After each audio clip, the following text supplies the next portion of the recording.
Hey guys, welcome to Body Talk with Gigi and Melody Marie. And tonight we are here with an amazing guest. Most of you recognize him, Mr. DJ Nabs himself, the Mad DJ. The Mad DJ. I'm a little starstruck, personally. So, you know, I'm a little tongue-tied. See? Tongue-tied. Tongue-tied. That's how starstruck I am. Tongue-tied. Tongue-tied. But listen, we invited this gentleman here tonight because not only is he an international superstar. Superstar. He's a superstar. Oh, Lord. He is. Check him out.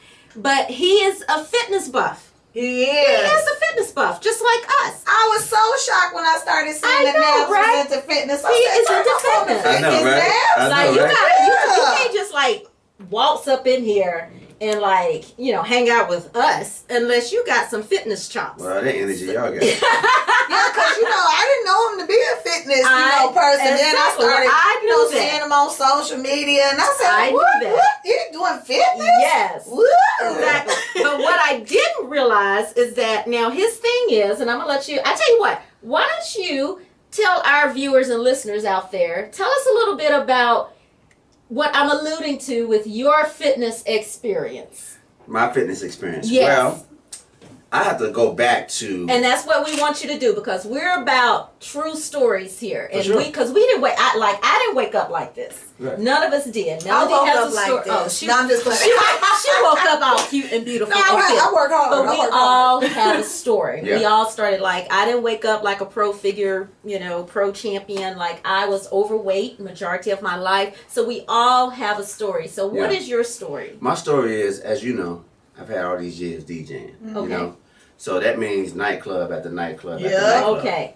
And then in the beginning, like, you know, the introduction to the music business as a DJ for Crisscross, you know, that was so long ago. I don't know if people understand. Crisscross was huge. Huge. And so that meant champagne and everywhere we went for so me. Popping bottles. Because they were too young. Even Jermaine didn't drink back then.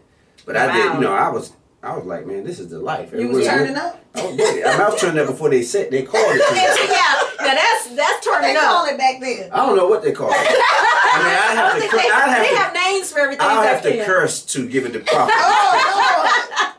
But, you know, so I went through the Crisscross thing, then I went through the local radio personality era in the 90s here in Atlanta, 4 or 5 clubs a week. So, needless to say, we was getting towed up. That's what it was. Getting towed up. That's what it was. Yeah. It was getting towed up. Who remember getting towed up? Raise your hand. See all those hands? That's them. They back there. They used to get towed up. Right. They still get towed up. They still get towed up and towed down. Toe up and toe down. Toe up and toe down. Right. A lot of these people right here, remember, that's C. Rod Jones. I know you know.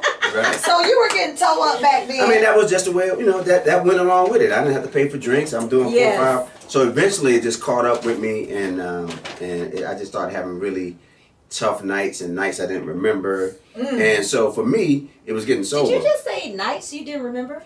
Jeezy has a line. That's the line I remember the most. Jeezy said in one of his songs, he remembers nights, he don't remember nights. And I was having those nights. You were getting really towed up. I mean, I'm shocked. You was kicking. This is my shocked look. See, Yeah, he says all the time. I was shocked. That's that side of Nabs you didn't know. I didn't know that. And really, I'm just gonna sip on that tea. And really, part of that aggressive mad DJ thing would also come out. You know, so, see, we get the truth here I'm just telling at Gigi and Melody Marie. That's it. You need another sip. Yes, Keep talking. And we're intrigued now. Yeah. Going. Stay with me. So stay with you. We with you. Anyway, 11 years ago, I stopped drinking, basically. All right. And that really set me up you. because at some point, thank you, love. And so that kind of set me up for the boxing thing, which came later. Okay. And that came like 5, 6 years later. Okay. A friend of mine named DJ T Love from Charlotte called me about a celebrity boxing match, and he told me how much money it was and what we'd be doing it for, and I said okay. And he said, listen, all you got to do is act like you was on that Hennessy. These were his exact words. Now that's a coach for you. Right. Now listen, I didn't know Nabs when he was on that Hennessy. I didn't know Nabs. Okay? I've known people on Hennessy, and let me just say, I think I'm good not knowing the Mad DJ on the Hennessy. Good not knowing you probably would have been a fan. I probably would have been a fan. I would have been like, ew. I'd be like, ew. As long as we know we ain't have no interactions, no altercations. But if you're on the Hennessy, you usually gonna altercate with somebody. Don't step on my foot. Like, let me in the club with all my friends now. Like, it was that. Oh, Lord. And here's my disclaimer. Yeah. Here at Body Talk with Gigi and Melody Marie, we're all about promoting the fit life. Okay? Disclaimer. So, I'm not going to say we're going to agree of you being on that Hennessy. Please continue. Right. Please continue. Exactly. Okay, please continue. So anyway, he called about the boxing match, and I was like, so who am I going to be fighting? Mm-hmm. And he mentioned... That's important to know. He mentioned the guy from, because I can't think of his name. A TV show? From a TV show. Okay. Plays a football player. Was on BET for a while. The Game? The Game. Okay. Oh, Yeah. Pookie, not Pookie, Not Pooch, the other one. The other one. The other one. Okay. I'm sorry I don't remember their name, but you are very attractive on the show. Yes. Yeah. Right. Yeah. Anyway. I ain't supposed to say that. So anyway, so I was like, okay. So I called my publicist, and she got really worried, and she called. Worried. She called. Shade. Why she get worried? Well, she was concerned. I mean, Boxing match. A boxing match. With the guy that plays a football player. This is not going to the gym to right. hit a bag. Hennessy. Yeah, you're right. No, Hennessy. Well, he was done with the Hennessy. Yeah, he was 11 years. So, but it's a boxing match. It's a boxing match, and so she called Dorsey Levens, who used to play for the Falcons. Okay. And Dorsey led us to Xavier Biggs, who's been my coach ever since. Nice. So that's how I got in the gym. Now, what gym is it? Let us know what gym it is. Decatur Boxing Club. All right, Decatur Boxing Club. All right, so it's nice over there. So now guys. that's how you got into it. So you got your chops wet. You did the celebrity boxing match. Who won? Well, I didn't do that. Oh. What happened was... What happened was... I ended up not doing that match because he didn't do it either. They ended up getting Darren Henson and RL from Next. Oh, okay. And I was there as a stand-in. Okay. Because there was an age difference or something like that. Because you still have to box under the Georgia Boxing Association. Okay, okay. So I was there as a stand-in, but I ended up doing my fight 6 months later. Okay. And I won my first my because fight. you kind of got a taste of it, and you liked it, I bet, right? Well, I mean, I went in base said I was a natural. Okay. And like you I said, were natural. I had a space. I had the physical and mental space for it. Okay. To do it. That's why I mentioned the drinking beforehand, because I was already. I had space for it. That's the best way I can put it. All right. Yeah. And so you continue. So how many years ago was that? It's 5. 5 years. So you had that match 6 months later, and I believe we have a few pictures.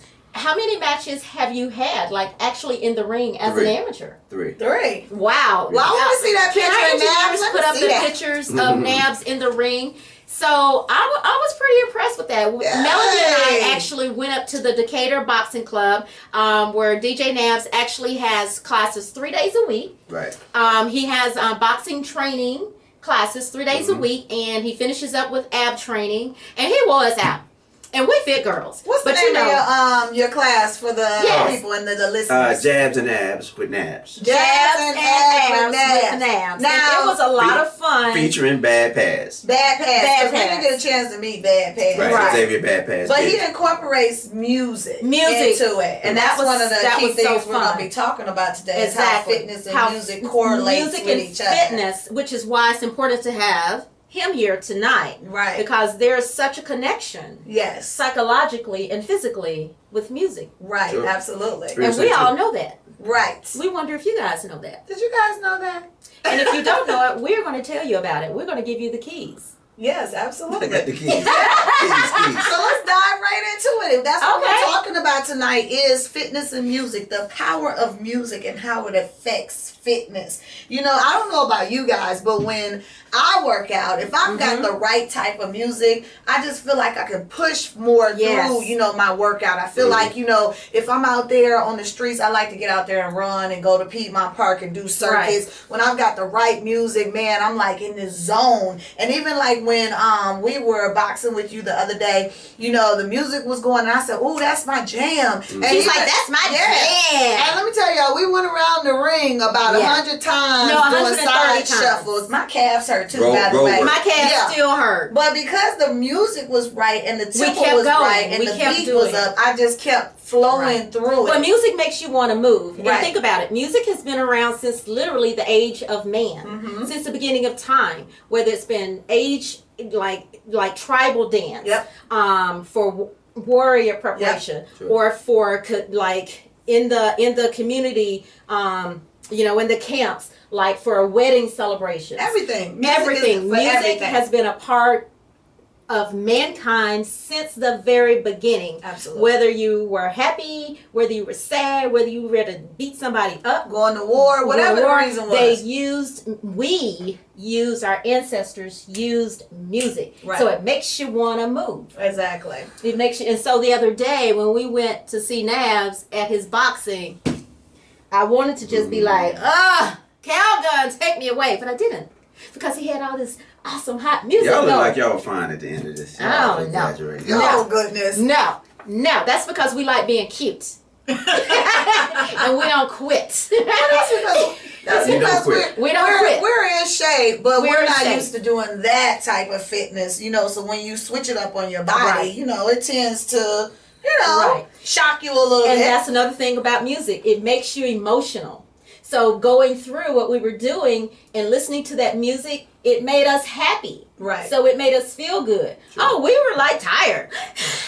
You didn't hear me breathing? But music makes you feel. It makes you either sad. It makes you either happy. It makes you angry, depending on the lyrics. So music touches your emotional, you know, system. And it makes you like kind of get through whatever it is you're trying to do. And that's why it's another reason why it's so important. And why we can relate to it so well. Absolutely. And so you guys, music is going to be a key in fitness. Don't you go anywhere. Yes. We are about to start talking about the power of music and fitness, and who better to talk about it with than DJ Nabs, the musical, you know, genius himself. We'll see y'all in just a second. Stay tuned. Just a second. Don't go